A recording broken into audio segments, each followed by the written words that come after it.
Eu não vou nem editar esse início não, pra vocês sentirem a vibe desse lugar aqui. Tá começando mais um pós-jogo aqui no Camisa 12. Muito obrigado a todos vocês que estão sempre ligados aqui no canal. Já sabe qual é o nosso ritual, vai clicando em curtir. Se você não é inscrito ainda, inscreva-se agora. Como eu tô embrumadinho, curtindo família, em outros tempos jamais pensaria em abrir mão de um Galo e Corinthians. Eu perdi muitos dias com os pais, dia dos pais, dia das mães, aniversário deles. E nessa etapa da vida agora, eu preciso me dedicar muito para a família, espero que vocês entendam. Clique em curtir aí, hypa, joga ponto no canal se você tiver um dispositivo móvel. Vamos lá. Galo 0, Corinthians 0, num sábado à noite muito frio, pelo menos aqui em Brumadinho, na Arena MRV. Não sei como estava, quem estava lá pode falar como tem sido a vibe. Aliás, o que você tem achado dessa Arena MRV depois da reforma? Vamos lá. Ouvi inclusive a coletiva do Dorival Júnior e também associado à escalação. O Corinthians também é um time que, acho que como qualquer outro, tem dificuldade de encarar 3 competições nesse calendário com partidas a cada 3 dias, né? Quando sai a escalação, a primeira coisa que a gente faz quando encara um Corinthians é procurar o Memphis, se procura o Yuri Alberto, se procura as principais peças e o Corinthians opta por vir com um time misto, né? Muitas peças do time reserva. E aí, inevitavelmente, a gente já pega a máquina do tempo do Camisa 12, que eu gosto sempre de contar para as novas gerações que não lembram, assim, eu falo algumas coisas pro Savel. Savel, você lembra disso? Lembro. Não, o Savel é moleque, tem 22, 23 anos ainda. E aí, o Calil lá no início, quando ia dessas várias idas na ESPN, só não ia no Cachorrada, né, Calil?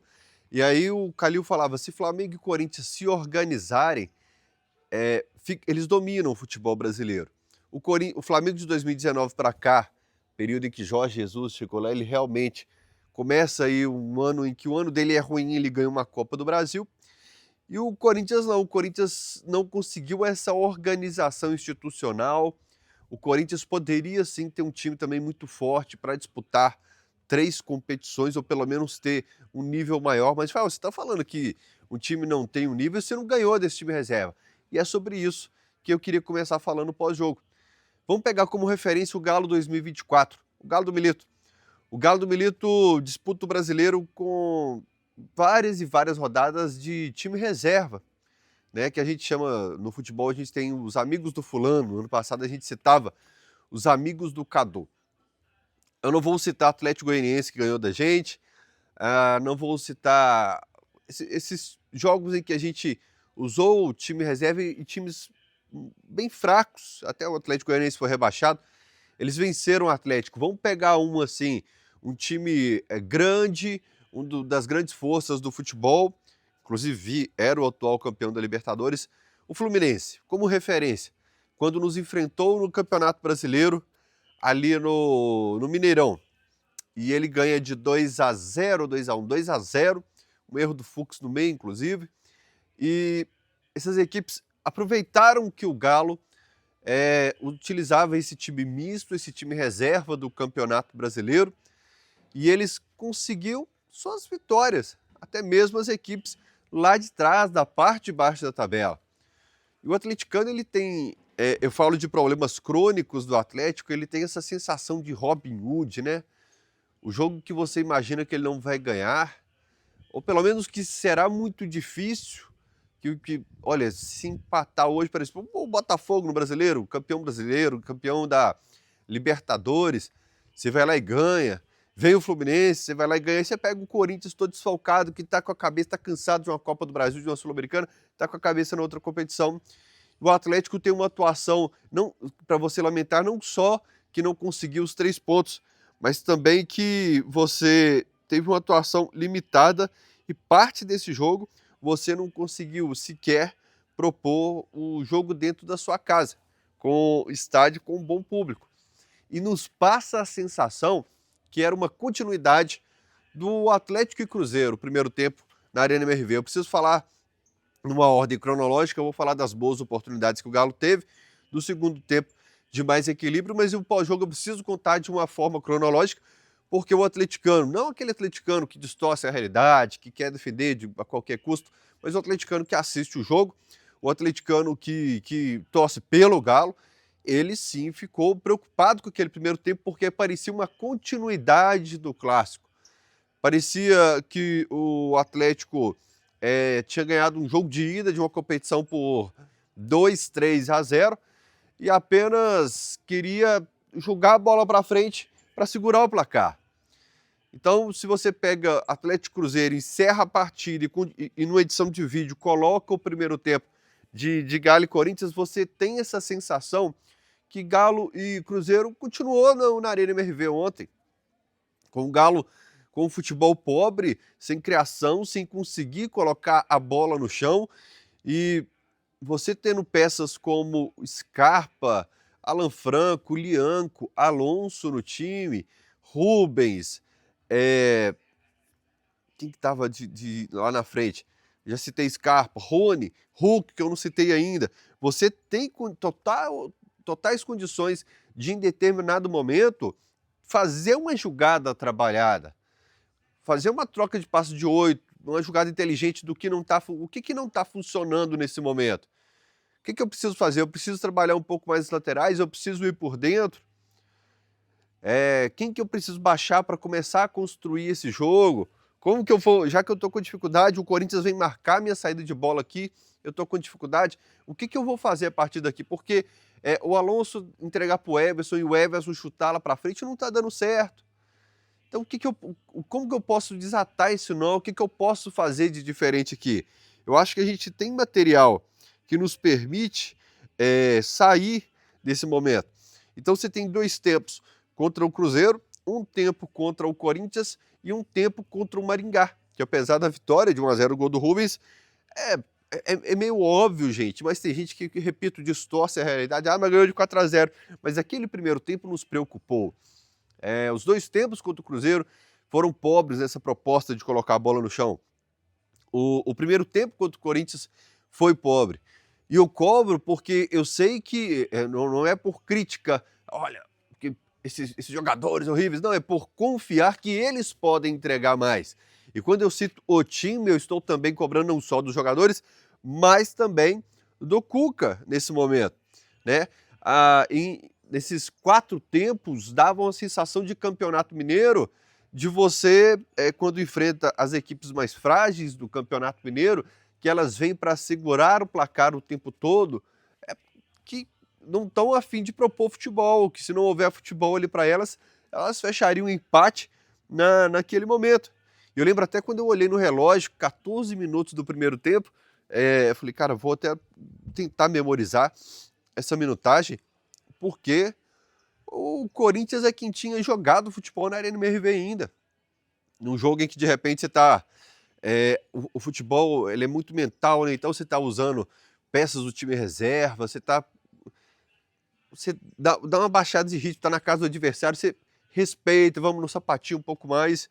E o Corinthians conseguiu recuperar a bola muito fácil, propor, ir para cima, e o Galo parecia estar jogando na casa do adversário nesse momento. E me surpreende porque o Atlético teve uma sequência impressionante fora de casa, e depois o Galo consegue uma sequência em casa. Maringá, Cruzeiro, Caracas, Fluminense, talvez tenha mais um jogo desse aí, nessa sequência. Mas enfim, é sobre isso que eu estou falando. É sobre você agora não tá deixando Belo Horizonte o tempo todo. Antigamente o Galo teria jogado contra o Corinthians lá em São Paulo e hoje estaria se preparando para ir para o Paraná, não tem ninguém mais. Rio Grande do Sul. Não, tá passando a semana na cidade do Galo. Dá para corrigir, dá para trabalhar um pouco mais o que não deu certo no jogo contra o Cruzeiro, ou então eles avaliam que deu certo, porque era a proposta do empate que queria. O que aconteceu nesse primeiro tempo do jogo contra o Maringá. Porém, deixa eu falar o que me impressionou nesse momento, que o segundo tempo contra o Maringá, para um time que disputa 3 competições, e como o próprio Dorival falou, é muito difícil você se manter em 3 competições com titulares, com perna a cada 3 dias. Contra o Maringá, o segundo tempo contra o Cruzeiro, o Galo equilibra um pouco mais, consegue sair. O segundo tempo contra o Maringá, o Atlético tem amplo domínio. E contra o Corinthians no segundo tempo também acabou aquele negócio do Corinthians só ficar propondo o jogo, ficar com a bola no pé. Então foram 3 partidas em que o Galo melhora um pouco na segunda etapa. Me lembra a entrevista do Hulk, provavelmente, contra o Vila Nova lá no Campeonato Mineiro, porque a partir dali, Atlético e Itabiri, a gente vem de uma sequência que a gente sempre melhora no segundo tempo, inclusive o Cruzeiro lá no 2-0 pelo Campeonato Mineiro. E é uma característica que ainda permanece nesse time, essa questão do segundo tempo.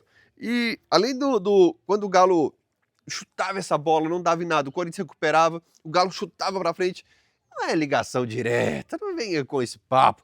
Se fosse ligação direta, é o que eu tô falando, chega um momento que você fala, peraí, não tá dando certo. É um chutão para se livrar da bola, porque não tá conseguindo sair com ela mesmo.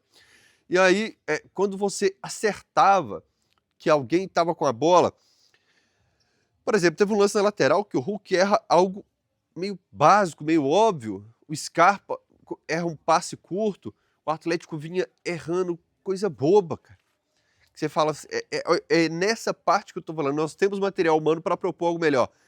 Só que essas peças que eu confio que podem entregar algo a mais, estavam errando algo como se fosse um nervosismo de mata-mata de uma Libertadores, sabe? Que você tá nervoso, a bola tá queimando um pouco mais no seu pé, e o Galo no chutão pro Rony e o Hulk. E sabe qual foi a minha sensação no jogo? Que o Cuca queria um cara para casquinhar a bola naquela proposta de jogo estilo Filipão, estilo Cuca 2012, que era, eu vou lançar, alguém vai casquinhar essa bola pro Bernard ou Scarpa ou Hulk ou Rony, um deles pegar essa bola e correr em velocidade. O que não tem acontecido nessa proposta. O adversário tem recuperado muito e em parte do jogo o Hulk e o Rony ficam meio off, ficam meio que assistindo ao jogo. E aí mais uma característica do clássico do Atlético Cruzeiro, que o adversário ficou muito com a bola no pé, propôs, foi mais lúcido e a melhor chance foi do Atlético, naquela finalização do Rony contra o Cássio. E dessa vez o adversário está lá dominando. O Everson não faz grandes defesas, porém a melhor oportunidade da partida, as melhores oportunidades da partida são do Galo. Curioso. O bola que sobra para o Rony na pequena área, quando o zagueiro, não sei se era o Kaká, que se embola todo ali com o Hugo, teve a falta do Scarpa, então as melhores oportunidades foram do Galo. Lembrando a partida contra o Cruzeiro, também essa característica. E aí, no primeiro tempo, a gente imaginava que o Lianco não voltaria depois do intervalo, porque era para ter sido expulso. Aqui não é o espaço para a gente distorcer o que a gente está vendo. O Lianco assumiu isso na zona mista, o Cuca assumiu isso na zona mista, e o soldado lá do Corinthians também foi para a coletiva falando que foi escancarado aquilo ali. Eu acho que era para expulsão do Lianco, realmente na primeira etapa. Juiz prejudicar o Galo contra o Corinthians não é roubo, é cashback. É juros do passado, do que aconteceu, dos Márcio Rezende de Freitas que a gente passou no passado, que a gente enfrentou no passado. Quem mais? Eu não lembro quem foi o árbitro da Libertadores de 2000, mas teve um lance polêmico de arbitragem naquela também. Mas Márcio Rezende de Freitas fica aqui no nosso quintal, então eu sempre cultivei a minha raiva ao ver ele comentando a arbitragem, né? O Simon prejudicou um time contra o Corinthians, eu não lembro se foi o Brasiliense, mas me veio o Simon na cabeça aqui. E no segundo tempo, o Galo mantém um pouco mais esse equilíbrio, e o Júnior Santos, quando entra no lugar do Rony, me veio um pensamento. Por quê? O Coelho e o Rony vinham jogando todas as partidas, quando eram substituídos eram nos minutos finais, mas eles tiveram que pegar essa sequência, inclusive com o Hulk ausente, eles tiveram que pegar essa sequência sem Daverson, que foi negociado antes do Campeonato Brasileiro, e teve um jogo que eu senti, foi um jogo fora, não sei se foi Caracas aqui, que eu senti os dois cansados, pregados, não sei se foi em Maringá. Por isso, contra o Cienciano, eu faria uma inversão. Sem o Coelho, eu deixaria também o Rony no banco de reservas e talvez seria interessante ter o Júnior Santos, porém um Júnior Santos mais centroavante, um Júnior Santos mais dentro da área. No Botafogo, o Júnior Santos trabalhou mais, teve jogo que trabalhou por dentro, trabalhou buscando a bola um pouco mais, trabalhou pelo lado direito, porém também dentro da área ele traz essa possibilidade. Eu acho que pelo menos seria interessante estudar essa possibilidade do Júnior Santos, centroavante. Eu tô imaginando um Cienciano que vem segurando o empate, que ele pode jogar pelo empate realmente para conseguir a primeira colocação do grupo. Colocaria o Júnior Santos lá. Mas o segundo tempo realmente foi do Galo. Não foi o suprassumo do futebol, não foi o futebol que a gente espera, mas foi um Galo que ainda conseguiu fazer alguma coisa. A partida em si não foi uma partida legal e as trocas do Corinthians também não funcionaram, né? O Yuri, inclusive, que entra, sai machucado, que é o pesadelo de qualquer treinador que poupou no Campeonato Brasileiro, que ele fala, olha, entra para jogar uns minutinhos, para pegar, para não ficar parado tempo demais também, e o jogador sai deixando preocupado, mas no segundo tempo ele escutou a torcida, o termômetro é a torcida acordando, a torcida indo para cima, a torcida fazendo um barulho ali, uma pressão maior, e o Galo pressionando. E o Galo também tem enfrentado o problema da virose, que o Cuca cita mais uma vez, né? O Gabriel menino de fora, Natanael não estava 100%. E, cara, tomara que o segundo semestre do Galo seja muito abençoado, mas que primeiro semestre complicado, viu? O que vai interferir? Ida do Galo para o mercado, quem chega e quem sai, mas o mercado agora vai definir muito esse segundo semestre do Galo para conseguir 3 competições. Se for um mercado pobre, se não acertar, você pode ter certeza que rapidamente uma das competições será eliminada. Departamento médico, né, um número menor de lesões, mas não só um número menor de lesões, o jogador tratou a lesão, volta e está disponível para a equipe realmente. E as Copas, cara, porque agora a Sul-Americana você usou reserva contra o Caracas lá, você usou reserva contra o Iquique lá, você conseguiu poupar e trabalhar um pouco mais esse time, acho que até contra o Cienciano lá, no empate na primeira rodada, a gente pode ter poupado alguém. Mas agora não dá mais, porque agora é mata-mata. O Copa do Brasil agora, alguns times alguns talvez não, com certeza tem mais impacto que os outros, né? Alguns classificaram. Não vou citar nome porque pode virar corte no futuro, mas vai chegar o momento que quartas de final de uma Sul-Americana, quartas de final de uma Copa do Brasil, oitavas da Copa do Brasil, vai ter peso e você vai poupar no Campeonato Brasileiro, você faz de repente uma inversão. Até porque o Campeonato Brasileiro do Galo começa horripilante. Meio de tabela, né? A gente esperava o bom lá para a sexta posição, porque time para isso tem, sem dúvida nenhuma. Então, o andamento das Copas vai interferir, departamento médico e o mercado também. Sobre o Klein, o Cuca assumiu que ele errou, o Lianco assumiu que ele errou, o Corinthians reclamou e em alguns lances do atleticano reclamou também, ele encerra a bola no escanteio, ele ia expulsar o Rubens num lance que obviamente não era para vermelho, se embolou demais. Ano passado teve um jogo dele com expulsões também, que foi Galo e Fortaleza, que eu falei da personalidade dele, né, que ele não teve medo da pressão e tal. Dessa vez não, pipocou e me surpreendeu o Klein. Sobre tabela, agora a gente tem Cienciano, Ceará, Internacional, o Dudu chega, estreia contra o Internacional, vale até pelo que eu falei do Rony. Então agora você pensa assim que você tem 2 jogos sem o Dudu e quem sabe lá contra o Inter você já pode ter Coelho, Dudu, Júnior Santos, Rony, Hulk, Scarpa à disposição. Você tem que trabalhar pensando nessa possibilidade que contra o Inter você vai ter uma peça a mais nesse ataque, apesar que você tem um intervalo do Ceará até lá. Aliás, eu vou gravar esse pós-jogo da Europa, que chique, né, bicho? Quem sabe com a Torre Eiffel de fundo. Do jogo do Ceará, eu vou ter uma dificuldade logística, que eu vou estar provavelmente no voo. Não sei se eu passo esse pós-jogo para alguém fazer, como que eu não sei ainda como estão os horários de voo para eu assistir o jogo, mas a gente comunica com vocês aqui. Beijo no coração, Brumadinho, lugar fantástico, aqui bonito, cantinho muito gostoso. E é isso. Ah, esqueci de falar de uma coisa, gente. Eu acertei uma na KTO ontem. Ai, meu celular tá gravando. Cravei mais uma na KTO e numa chance extra que eu errei, eu ativei o botão chance extra e volta para mim uma segunda oportunidade. Por exemplo, eu apostei R$ 30. Eu errei meus R$ 30, como eu ativei chance extra, eu tenho mais R$ 30 para apostar em free bet. Essa é a chance extra da KTO, kto.bet.br, o link está nesse comentário fixado aqui. Ah, turma, e tem também o ganho aumentado. Como vem aí durante a semana Sul-Americana e Copa Libertadores e a rodada decisiva, pode saber que vem muita oportunidade. A última aposta que eu ganhei foi a do Goiás. Eu falei que o Goiás ia ganhar, eu falei o número de escanteios do jogo e falei uma outra situação que eu acho que ambos marcam não. 5 virou R$ 50.